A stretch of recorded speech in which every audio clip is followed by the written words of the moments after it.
Bonjour et bienvenue dans ce deuxième épisode de la conception et du développement du site et de l'appli mobile de Zen Études, un projet d'aide à l'indépendance étudiante, projet que nous avons lancé à 4 dans le contexte du programme Les Anthropes pour l'édition 2025.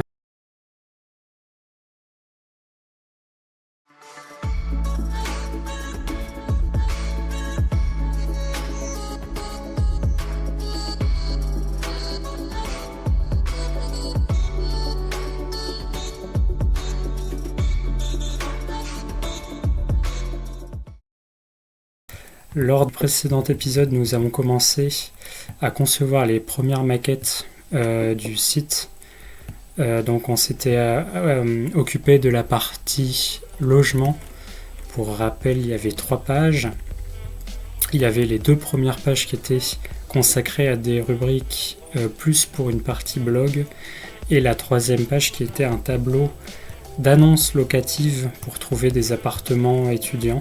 On avait conçu un premier tableau, cette data table, et j'avais ajouté les informations des annonces locatives, donc comme une pièce surface date de publication plateforme.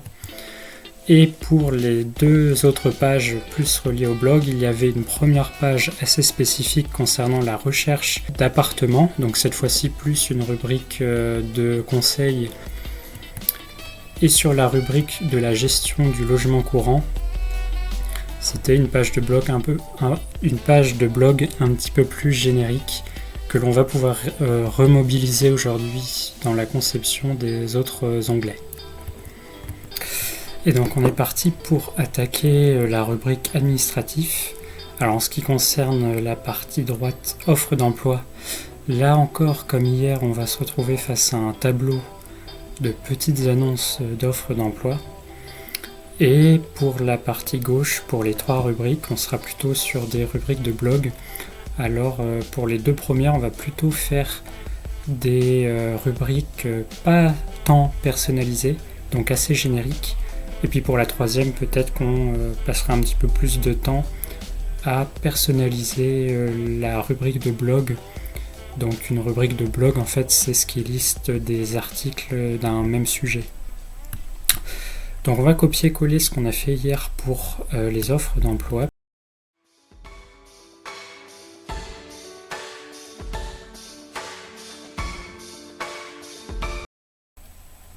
Alors là, ce que je verrais bien, dans le cadre de la recherche d'offres d'emploi, ce serait de distinguer les offres stage, alternance, job étudiant. Donc on va créer un espèce de petit filtre. Donc pour cela, on va aller piocher un composant qui s'apparente à un composant qui permet de sélectionner un filtre. Donc on sera plutôt vers les formulaires, vers les composants des formulaires.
Et donc pareil, cette page d'offres d'emploi, ce sera un agrégateur sur les sites spécialisés.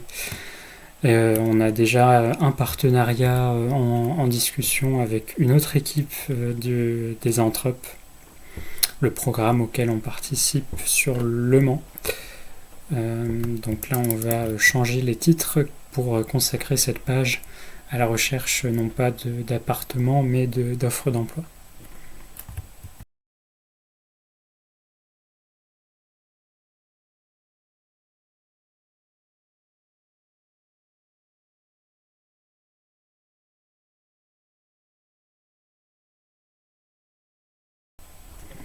Donc j'ai changé un petit peu le haut, la bannière, pour avoir une première idée des textes consacrés à la recherche de son premier emploi. Alors très important, il y a une section qui est consacrée au conseil des experts en recrutement. Donc en fait, les recruteurs aujourd'hui, beaucoup se plaignent de recevoir des candidatures un petit peu spam, un petit peu poubelle. Aussitôt qu'ils publient une offre d'emploi, déjà que publier une offre d'emploi pour une entreprise, ça coûte extrêmement cher sur les plateformes. Quand on a plusieurs dizaines d'offres à publier, le recrutement est un secteur qui peut coûter très vite, rapidement cher. Et il faut aussi trier les candidatures reçues. Et c'est un processus qui prend du temps et qui peut coûter cher à l'entreprise. Et aujourd'hui, les recruteurs reçoivent des candidatures de candidats qui ne seraient pas forcément ni qualifiés pour le poste, ni intéressés. Et la vraie stratégie, selon certains experts en recrutement, ce serait justement de privilégier la qualité, de ne candidater par jour à que quelques offres précises, mais avec une candidature en béton. Et surtout, ce qui joue, c'est la lettre de motivation et le CV miroir. C'est-à-dire que pour chaque offre à laquelle vous postulez, vous réalisez un CV. C'est-à-dire que vous n'avez plus un CV, mais vous avez autant de CV que vous candidatez à d'offres d'emploi. Et en fait, à quoi ça sert ? Ça sert à reprendre les mêmes termes. Le titre de votre CV, c'est le titre d'offre de l'emploi auquel vous postulez. Les compétences que vous avez, ce sont les compétences que vous avez et qui sont recensées, qui sont requises par l'offre à laquelle vous postulez. Et en fait, ça simplifie la lecture de votre CV par le recruteur parce que tous les mots-clés des compétences que vous avez mais qui ne l'intéressent pas pour l'emploi auquel vous postulez, il n'a pas à les lire, ça lui gagne du temps. Et c'est quelque chose qui est très apprécié. Donc ça s'appelle le CV miroir. La lettre de motivation, bien sûr, vous la personnalisez pour l'entreprise. Vous parlez autant de l'entreprise en longueur que de vous. Et vous faites la technique du vous, moi, nous. C'est-à-dire que vous commencez par parler de l'entreprise, puis de vous. Puis ensuite, dernièrement, de la collaboration entre vous et l'entreprise dans votre lettre de motivation. Et donc si vous avez un CV miroir, une lettre de motivation béton, que vous avez peut-être, pourquoi pas, un profil en ligne LinkedIn, si vous avez un secteur spécialisé par exemple en recherche d'alternance ou de stage, que vous êtes développeur, graphiste, communicant, peu importe, c'est bien d'avoir un portfolio avec les différents projets que vous avez réalisés. Mettez en évidence vos expériences, si vous avez déjà fait des précédents stages, si vous êtes responsable d'une association ou quoi que ce soit, mettez en évidence vos expériences, votre expérience. L'expérience, ça joue énormément, plus que les compétences qui ne sont que des mots sur un CV. Vraiment, ça rassure les entreprises, ça prouve que vous avez fait des choses. C'est ce qui, en soi, aussi fait partie de votre valeur en tant que personne, en tant que ressource humaine. Et sur ces belles paroles de conseil de recrutement, je vais tout de suite personnaliser le tableau pour les offres d'emploi, puisque là actuellement c'est encore le tableau des annonces locatives.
Donc dans le tableau, finalement, on retrouve l'intitulé du poste sans photo, l'entreprise qui a posté ou l'entreprise cliente, le recruteur en fait, la commune, le type d'emploi. Donc là, vu qu'on a trié par stage, on ne retrouve que des stages, la date de publication de l'annonce et la plateforme, donc LinkedIn, Indeed, etc.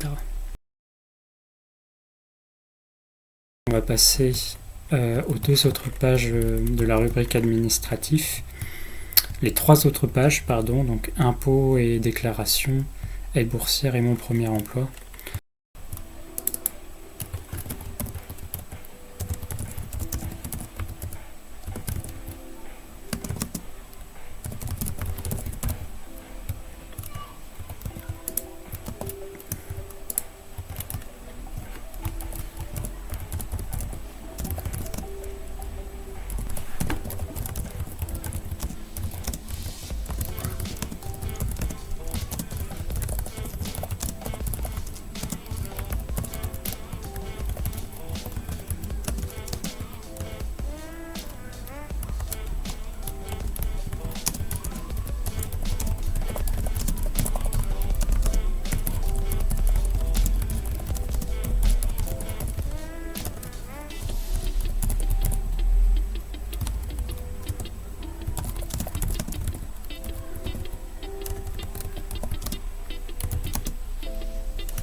Donc, voici la page de déclaration d'impôt, toutes les informations concernant la déclaration d'impôt.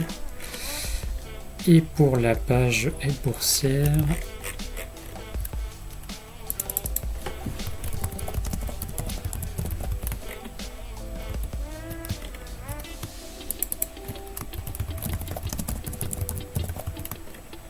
on change le titre. Hop.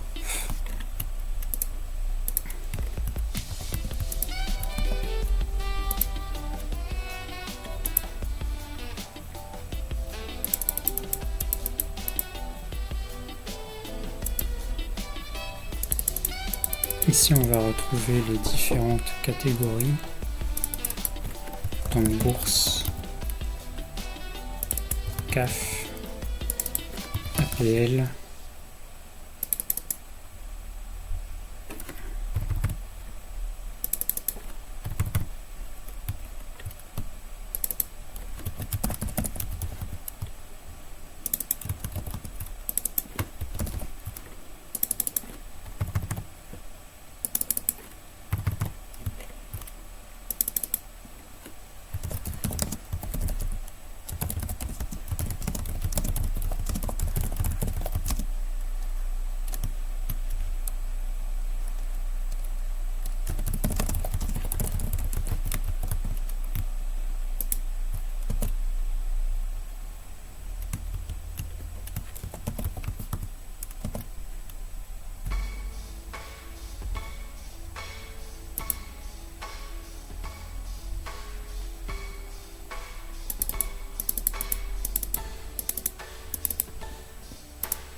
Voilà, donc au final, pour ce qui s'agit de la rubrique de blog Mon premier emploi, je n'ai pas personnalisé davantage que les deux autres. Les catégories que l'on retrouve ici, les sous-catégories, résument assez bien en fait finalement. On peut naviguer assez facilement et il y a le parcours du candidat qui est un petit peu l'article, le tour d'horizon du processus épinglé tout en haut qui permet de retrouver un aperçu en sachant que je me tâte d'inclure l'article en lui-même, le corps de l'article en lui-même au lieu de l'image en première section et puis d'avoir un bouton voir plus qui permettrait de retrouver les premières informations plutôt qu'une description courte comme celle-ci. Maintenant que j'ai terminé la partie administratif et logement, on va intégrer la charte graphique puisque j'ai reçu la charte graphique. Donc il y a à intégrer le logo, les couleurs, la police. Et ensuite, une fois qu'on aura modifié les premières pages que l'on a réalisées, en actualisant donc la charte graphique de ces pages, on pourra continuer sereinement directement avec les bonnes couleurs, le bon logo. Alors on est parti. Ici je me suis remis les éléments de la charte graphique que j'ai reçue. Et c'est Mathieu Guimnez qui a réalisé la charte graphique. Il nous a fait un logo avec 3 déclinaisons, version texte et icône. Il nous a trouvé des couleurs et une police d'écriture. Donc un grand merci à lui. Il est graphiste, je vous joins son compte LinkedIn sur la description. N'hésitez pas à aller le voir.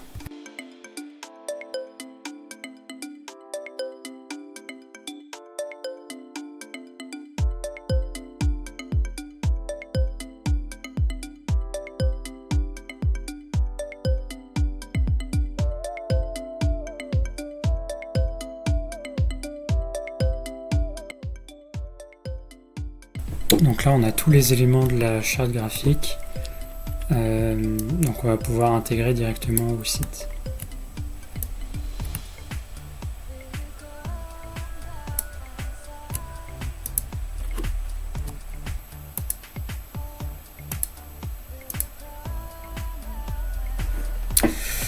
Donc là je suis en train d'utiliser le plugin Figma Font Replacer qui est super bien fait.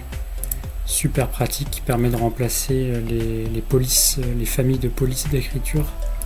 Sinon c'est une vraie plaie à changer manuellement dans tout un fichier Figma. Donc là ils ont codé une extension qui permet de sélectionner une police d'origine et de sélectionner une police de destination et entre guillemets de faire le transfert comme ça un par un, mais qui permet d'être vachement précis sur ce qu'on souhaite remplacer. Et qui va quand même beaucoup plus vite que de parcourir tout notre fichier à la recherche des différentes polices. C'est un vrai gain de temps. Donc la souscription c'est $10 par an, soit quelques graines de pain, vu la valeur ajoutée que ça apporte. Donc voyons voir ce que ça a donné. Donc là on voit bien que la police elle a changé même dans l'entête. Ok.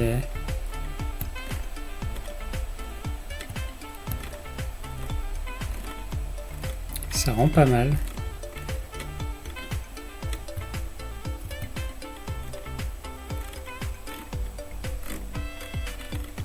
Donc ça c'était que pour la police. Maintenant on va s'attaquer aux couleurs. Donc là on a actualisé, on a mis tout en orange. Alors le problème c'est qu'il n'y a pas une couleur qui a été définie dans la charte graphique. Il y a une couleur par catégorie. Donc par exemple logement ce sera rose, administratif ce sera bleu, santé vert, vie étudiante locale ce sera orange, etc. Mon organisation violet. Mais la couleur globale c'est en fait pour l'instant c'est du noir et blanc. Donc pour le moment je laisse en orange la couleur globale des boutons, etc. Et sur chaque page Quand on sera dans une des catégories, il faudra mettre à jour toutes les couleurs accentuées. Donc ici l'orange, il faudra l'appliquer selon la couleur de la rubrique pour n'avoir qu'une seule couleur principale quand on consulte une page à la fois.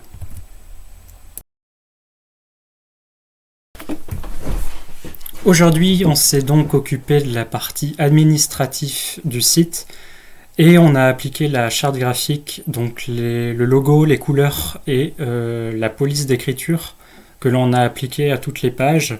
Alors pour être tout à fait honnête, je pensais être plus productif pour aujourd'hui. Malheureusement, j'ai eu des contretemps et le montage vidéo de la vidéo d'hier m'a pris plus de temps que je ne l'avais prévu. Donc j'ai pris le coup de main pour le début du montage de cette présente vidéo que j'ai commencé. Je vais un petit peu plus rapidement, de plus en plus rapidement à vrai dire. Donc ça c'est une bonne nouvelle. Et aussi la production vidéo s'est peut-être un petit peu améliorée sur ce que j'ai pu voir. La qualité des vidéos risque de s'améliorer, donc ça c'est une bonne nouvelle. La rapidité d'exécution du montage vidéo va s'améliorer, ce qui va me prendre moins de temps en fait dans la journée. Pour me laisser plus de temps à me consacrer sur la partie réalisation du site. Donc pour demain, on va attaquer l'implémentation du site en terminant les dernières pages rapidement. En effet, j'ai plus le temps de m'occuper des détails. Là, il va falloir commencer à faire une version livrée, même si elle n'est pas aboutie.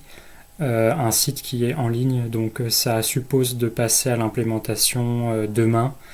Donc demain matin, normalement, je finis la conception des dernières pages et puis j'attaquerai aussitôt l'implémentation. Donc normalement l'implémentation elle va se dérouler sur plusieurs jours. Il s'agit juste en fait d'intégrer le code HTML et CSS JavaScript. Donc j'ai prévu d'utiliser un framework, c'est-à-dire un outil qui permet de concevoir un projet plus rapidement.